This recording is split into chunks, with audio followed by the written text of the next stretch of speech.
नमस्कार दोस्तों, स्वागत है आपका हमारे चैनल एबीएम नर्सिंग में। तो आज का हमारा टॉपिक है roles of nurse in ward management. तो चलिए शुरू करते हैं। सबसे पहले हम पढ़ेंगे कि वार्ड मैनेजमेंट होता क्या है। तो कोई भी हॉस्पिटल है, ठीक है, उसमें कई सारे वार्ड्स होते हैं। मान लो ईएनटी का वार्ड अलग है, ठीक है, जो बच्चे पैदा होते हैं वहाँ पे वहाँ का वार्ड अलग है, मदर्स का वार्ड अलग है, ठीक है, कैंसर स्पेशलिस्ट का वार्ड अलग है। तो ऐसे अलग-अलग वार्ड्स होते हैं, ठीक है। अब उनमें क्या होता है कि जैसे जो भी जो एक्टिविटीज़ होती है ना वार्ड के अंदर, जो भी हॉस्पिटल के वार्ड के अंदर एक्टिविटीज़ होते हैं ना, उनको ऑर्गेनाइजिंग करना, ठीक है, उनकी मैनेजिंग करना, ये किसका काम होता है? वार्ड मैनेजमेंट का, ठीक है। अब इसमें क्या आता है अपना, जैसे पेशेंट की केयर करना, ठीक है। जो स्टाफ है वहाँ पे लगा हो उसका सुपरविज़न करना, जैसे उनको कब उनको शिफ्ट लगानी है उनकी, कब क्या काम उनको असाइन करना है, किस टाइम पे आना है, किसको कब छुट्टी देनी है, ठीक है? ये भी सुपरविज़न करना, ठीक है? मैनेज करना सप्लाइज़ को, जो भी सप्लाइज़ आती है वहाँ पे इक्विपमेंट्स आते हैं, मेडिसिन्स आते हैं, उनको मैनेज करना और मेंटेन करना क्लीनलीनेस को, ठीक है? साफ-सफाई को क्या करना मेंटेन करके रखना, ये किसका काम होता है? वार्ड मैनेजमेंट का, ठीक है? अब नर्सेज़ का क्या काम होता है इसमें? नर्सेज़ इसमें बहुत इंपॉर्टेंट रोल प्ले करती हैं, मतलब की रोल ही प्ले करती हैं इसमें सारा वो, ठीक है? ताकि जो वार्ड है वो स्मूथली रन कर सके, काम हो सके वहाँ पे, ठीक है? अब पढ़ते हैं जो इसके की रोल्स हैं, ठीक है? सारे जो यहाँ पे हमने लिस्ट कर दिए हैं, ठीक है? इनको वन बाय वन क्या करेंगे हम एक्सप्लेन करेंगे, ठीक है? तो इसमें क्या है कि जो डायरेक्ट पेशेंट केयर है वो भी नर्सेज़ करती हैं, ठीक है? सुपरविज़न जूनियर स्टाफ हो गया, ठीक है? जो जो जूनियर स्टाफ उनका supervision, coordination with doctor, managing managing ward ward supplies, maintaining cleanliness, ठीक है? हैंडलिंग इमरजेंसी, ये सारे काम कौन करता है? नर्सेज़ करती हैं, ठीक है?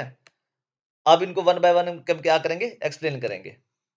तो सबसे क्या पहले क्या आता है पेशेंट केयर रिस्पॉन्सिबिलिटीज। इसमें क्या है, जो वाइटल साइंस है ना वो कौन चेक करेगा? नर्सेज चेक करेंगे। जैसे वाइटल साइंस क्या हो गया? ब्लड प्रेशर हो गया आपका, टेम्परेचर हो गया, शुगर लेवल हो गया आपका, ठीक है, धड़कन हो गया आपकी, ये कौन चेक करके जाएगी? नर्सेज चेक करके जाएंगी टाइम टू टाइम, हर इंटरवल में आते रहते हैं वो और सबको चेक करके जाते हैं। और क्या है, गिविंग मेडिसिन ऑन टाइम, ठीक है, जो दवाई है वो भी नर्सेज दे के जाएंगी। ये जैसे मान लो ग्लूकोज लगी हो उसमें इंजेक्शन डाल के जाना, वो भी कौन करके जाता है? वो नर्सेज ही करके जाती हैं। और क्या असिस्टिंग इन फीडिंग, मान लो बच्चों को कैसे, कोई मदर एडमिट है जैसे, ठीक है, बच्चों को कैसे फीड कराना है, ठीक है, बात कैसे कराना है उसका, ठीक है, और पेशेंट को मूव कैसे कराना है, मतलब अगर चलने की हेल्प करनी है उसकी चलने में तो वो भी कौन असिस्ट करेगा? नर्सेज ही करेंगी। और क्या है, मॉनिटरिंग पेशेंट प्रोग्रेस, अब पेशेंट अगर प्रोग्रेस कर रहा है तो वो भी क्या करना है? रिपोर्ट करना है डॉक्टर को जाके, ठीक है, वो ठीक हो रहा है तो वो भी बताना जाके, अगर मतलब उसके हेल्थ में कोई क्रिटिकल दिक्कत आ रही है, ठीक है, तो वो भी डॉक्टर को जाके रिपोर्ट करनी है। प्रोवाइडिंग इमोशनल सपोर्ट, ठीक है, जो भी फैमिलीज़ आते हैं, जो पेशेंट्स आते हैं वहाँ पे उनको इमोशनल सपोर्ट प्रोवाइड करना, क्योंकि वो बहुत परेशान होते हैं उस टाइम पे जब वो एडमिट होते हैं, ठीक है, उनकी फैमिलीज़ भी बहुत परेशान होती है। मान लो किसी को कोई क्रिटिकल बीमारी हो गई है, ठीक है, गंभीर बीमारी है, तो उसमें भी क्या है वो टेंशन में रहते हैं, तो अगर नर्सेज़ उससे ढंग से बात करें ना, सपोर्ट करें उनको, तो वो काफ़ी अच्छा फ़ील करते हैं।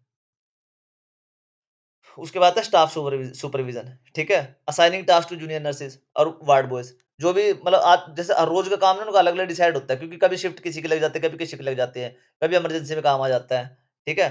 तो जो जूनियर नर्सेज़ हैं और जो वार्ड बॉयज़ हैं ना, उनको कौन काम असाइन करता है? जो नर्सेज़ होते हैं ना, जो सीनियर नर्सेज़ होते हैं, वो काम असाइन करती हैं, ठीक है? उनको टीचिंग करना और गाइड करना न्यू स्टाफ को, जो भी नया स्टाफ आता है ना वहाँ पे, मान लो कोई नई नर्स लगी है, उसको गाइड करना प्रॉपर से कि ऐसे काम करना है, ऐसे नहीं काम करना, टीच करना कि ये ऐसी-ऐसी चीज़ें करी जाती हैं, ऐसे सिरिंज लगाई जाती है। वैसे तो उनको सब कुछ आता होता है पहले से ही, बट फिर भी थोड़ा-थोड़ा गाइड करना पड़ता है, ठीक है? और जो स्टूडेंट आ रहे होते हैं वहाँ पे, मान लो एमबीबीएस का कोई कॉलेज है, ठीक है? वहाँ पे स्टूडेंट आ रहे हैं पढ़ने के लिए, तो उसको भी क्या करते हैं वो गाइड करते हैं, ठीक है?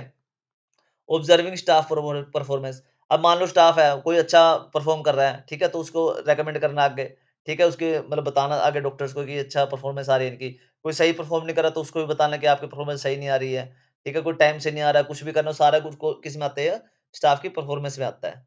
उसके बाद ensuring team all team members follow hospital rules, मतलब हर हॉस्पिटल के ना अलग-अलग रूल्स होते हैं, ठीक है? वैसे तो सबसे बड़ा रूल तो उनका यही होता है कि पेशेंट की अच्छी केयर करनी है, ठीक है? बट फिर भी कईयों के रूल अलग-अलग होते हैं थोड़े से, ठीक है? तो उनको क्या करना है, इंश्योर करना है टीम मेंबर्स को कि वो सारे रूल्स को ना फॉलो करें। उसके बाद coordination with doctors and teams, ठीक है? अब नर्सेज़ का काम होता है डॉक्टर को इन्फॉर्म करना पेशेंट की कंडीशन के बारे में। मान लो पेशेंट की हालत बिगड़ रही है, या पेशेंट की हालत में सुधार आ रहा है, तो ये भी क्या इन्फॉर्म करना है उनको, जाके डॉक्टर्स को इन्फॉर्म करना है। और क्या करना है उनको? असिस्ट करना है किस चीज़ में? जब डॉक्टर राउंड पे आते हैं ना, देखा होगा आपने, ठीक है? राउंड पे आते हैं, तो डॉक्टर ऑर्डर देके चले जाते हैं उनको, तो ये कौन असिस्ट कौन करता है उनको? नर्सेज़ ही करते हैं, उनके साथ नर्सेज़ चल रही होते हैं जो। तो डॉक्टर ऑर्डर देके चला जाता है कि ये दवाई इस टाइम देनी है, ये दवाई बंद करनी है, तो ये उसके बाद किसका काम रह जाता है वो? नर्सेज़ का काम रह जाता है। और क्या है? कोऑर्डिनेटिंग विद लैब, अब लैब के साथ भी कोऑर्डिनेट करना पड़ता है, मान लो रिपोर्ट वगैरह आई है, ठीक है, एक्सरे डिपार्टमेंट से भी करना पड़ता है, कभी-कभी फिजियोथेरेपिस्ट से भी करना पड़ता है कोऑर्डिनेट उनको, ठीक है। फार्मेसी डिपार्टमेंट है, अब दवाइयाँ कौन सी आ रही है, कौन सी नहीं आ रही, बिलिंग वगैरह क्या रह रही है, क्या नहीं रह रही है, इसके लिए भी उनको कोऑर्डिनेट करना पड़ता है उन डिपार्टमेंट से, ठीक है। अब को और क्या करना पड़ता है, कम्युनिकेटिंग पेशेंट नीड्स, अगर पेशेंट की कोई नीड है या उसको कोई कंसर्न है, कोई प्रॉब्लम हो रही है, कोई भी उसको चाहिए, कुछ चीज़ चाहिए, तो ये भी कम्युनिकेटिंग वो किससे करेगा, नर्स के साथ ही करेगा। सप्लाई एंड इन्वेंटरी मैनेजमेंट, अब इसमें क्या आता है, टास्क होते हैं, ठीक है, और डिस्क्रिप्शन यहाँ पे लिखा हुआ हमने, ठीक है।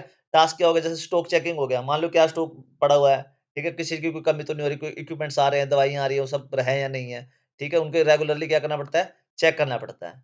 और क्या करते हैं, ऑर्डरिंग सप्लाईज, जो इन्फॉर्मिंग परचेज डिपार्टमेंट, मतलब परचेज डिपार्टमेंट को क्या करते हैं, इन्फॉर्म करते हैं कि इसका स्टॉक खत्म हो रहा है जी, स्टॉक में लो है, कम है, ठीक है, तो आप ले आइए पहले से, कहीं इमरजेंसी में ये ना हो कि आपके पास स्टॉक ही ना हो, ठीक है। सेफ स्टोरेज करना, ठीक है, जो भी मेडिसिन्स आई हैं उनको प्रॉपर स्टोर करके रखना। मान लो कोई ऐसी मेडिसिन है जो कोल्ड स्टोरेज की जरूरत है, वैक्सीन वगैरह है, ठीक है, तो ये भी इसका किसका काम होता है, नर्सिस का काम होता है। यूजेज रिकॉर्ड, इसमें क्या होता है कि keep track of usages and expiry dates, जो भी दवाइयाँ लाई गई हैं, ठीक है, या इक्विपमेंट्स लाए गए हैं, उनके यूजेज क्या क्या हैं, ठीक है, उनका रिकॉर्ड रखना, ठीक है, और क्या एक्सपायरी डेट भी ध्यान में रखना कि कौन सी दवाई कब एक्सपायर हो रही है, ठीक है, तो उसका रिकॉर्ड भी कौन रखती है, नर्सेज ही रखती है। उसके बाद क्या, क्लीनलीनेस एंड इन्फेक्शन कंट्रोल, अब प्रॉपर क्लीनिंग ऑफ वार्ड, ये किसका काम होता है, बेड्स का हो गया, इक्विपमेंट्स का हो गया, ठीक है, ये कौन करती है, नर्सेज ही करते हैं, मतलब ऐसा तो नहीं डॉक्टर्स आगे आगे करेंगे या पेशेंट आगे करेंगे जो इक्विपमेंट्स यूज करें, बेड यूज करें, ये नर्सेज बदल बदल के जाते हैं, बेड्स वगैरह हो गए, ठीक है, जो आपके इक्विपमेंट्स हो गए वो भी साफ वही करते हैं। यूज ऑफ मास्क वगैरह, जो मास्क वगैरह यूज करते हैं, ग्लोव्स ग्लव्स जो सैनिटाइजर यूज करते हैं ना, इनका भी कौन बताती है, नर्सेज बताती है, मतलब कि इनको यूज करो आप, ठीक है। आइसोलेशन ऑफ इन्फेक्शियस पेशेंट, मान लो किसी पेशेंट को इन्फेक्शन हो गया, ज़्यादा तगड़ा इन्फेक्शन हो गया कोई, ठीक है? तो उनको ना बिल्कुल अलग रखना पड़ता है, तो ये इनका आइसोलेशन का भी प्रबंध कौन करती हैं? नर्सेज ही करती हैं। उसके बाद है educating patients and visitors on hygiene, अब जो पेशेंट है और जो अब मिलने आ रहे हैं उनसे, उनको भी हाइजीन के बारे में बताते हैं कि आपने मुँह पे हाथ रख के छींकना है, ठीक है? गंदे हाथों से मतलब हाथों को सैनिटाइज़ करके जो भी करना है, हाथों को सैनिटाइज़ करके करें, ठीक है? ये भी कौन एजुकेट करते हैं? वहाँ पे जो भी नर्स होते हैं ना, वही करती हैं। अब आता है उसके बाद documentation and keep record keeping, ठीक है? अब पेशेंट ने एडमिशन लिया है, उसका डिस्चार्ज हुआ, उसकी फाइल बनती है एक, ठीक है? उस फाइल का कौन संभाला-संभली कौन करता है वो नर्सेज ही करती हैं, ठीक है? मेडिकेशन कौन से दिए जाएँगे, ट्रीटमेंट रिकॉर्ड्स क्या-क्या था, उसका कौन-कौन सी रिपोर्ट आई है, उसकी कौन से ट्रीटमेंट हुए हैं, कौन से उसके टेस्ट हुए हैं, सारे का रिकॉर्ड कौन कर रखती हैं वो नर्सेज ही रखती हैं, ठीक है? वाइटल साइंस चार्ट देते हैं उनको कि ये चार्ट था आपका, ऐसे-ऐसे आपका वाइटल साइंस इम्प्रूवमेंट हुई थी आपकी, ठीक है? इंसिडेंट रिपोर्ट्स करते हैं, कोई एरर आ गया, मान लो कोई दिक्कत हो गई किसी भी रिपोर्ट में, उसका भी वो कौन करते हैं? नर्सेज ही करती हैं, ठीक है? उसके बाद क्या है, वार्ड इन्वेंटरी, जो वार्ड में जो सामान-समून चाहिए होता है, सारा इन्वेंटरी का लोग का कौन करते हैं काम? जो डेटा है, ठीक है? उसका डॉक्यूमेंटेशन है, रिकॉर्ड है, वो कौन रखती है? नर्सेज रखती हैं। हैंडलिंग इमरजेंसी, अब मान लो कोई इमरजेंसी आ गई है, ठीक है? किसी वार्ड में, तो एकदम से क्विकली एक्ट करना और डॉक्टर को कॉल करना, ये किसका काम है? क्योंकि सबसे पहले तो वहाँ पे नर्सेज ही मिलेंगी ना, तो एकदम से उनको एक्ट करना होता है और डॉक्टर को कॉल करना होता है। मान लो कोई ज़्यादा ही क्रिटिकल पेशेंट आ गया, तो सीपीआर भी देना पड़ता है उनको, ठीक है? जो साँसें देते हैं, तो सीपीआर भी कौन करते हैं? नर्सेज ही करते हैं स्टार्टिंग में। अरेंजिंग इमरजेंसी इक्विपमेंट्स, मान लो एक ऑक्सीजन चाहिए, डेफिब्रिलेटर चाहिए, ठीक है? इसका भी जुगाड़ एकदम से कौन करेगा? नर्सेज ही करेंगी, मान लो एकदम से कोई इमरजेंसी आ गई है, ठीक है? Reassure and guide patient family, मतलब पेशेंट की फैमिलीज़ को गाइड करते हैं और रीअश्योर करते हैं कि आप टेंशन ना लें, घबराइए मत, जो भी होगा सब कुछ ठीक होगा, ठीक है? और सब कुछ ठीक हो जाएगा, ये भी सब बोलना पड़ता है उनको, ठीक है? उसके बाद क्या है? मेंटेनिंग काम एंड कंट्रोल द सिचुएशन, मतलब उनको क्या ठंडे दिमाग से काम लेना है और जो भी सिचुएशन होती है ना, वहाँ पे पैनिक नहीं करना उसमें, डरना नहीं है, आराम से उसको कामली कंट्रोल करने की कोशिश करनी है। अब चैलेंजेस कौन से आते हैं जो नर्सेस फेस करती हैं वार्ड मैनेजमेंट में? स्टाफ शॉर्टेज, ठीक है? कभी क्योंकि वार्ड बहुत बड़े-बड़े होते हैं, तो स्टाफ की कमी रहती है वहाँ पे। तो इसकी जो चैलेंजेस उनको अरेंजमेंट कौन करना पड़ता है इसका सारा, मतलब उनको भी कैसे काम होगा, कैसे नहीं होगा, कम स्टाफ में भी वो कौन डिसाइड करता है? नर्सेज ही करते हैं। तो उनको ये चैलेंज रहता है काफ़ी सारा कि स्टाफ अगर शॉर्ट है तो उनको दिक्कत रहेगी।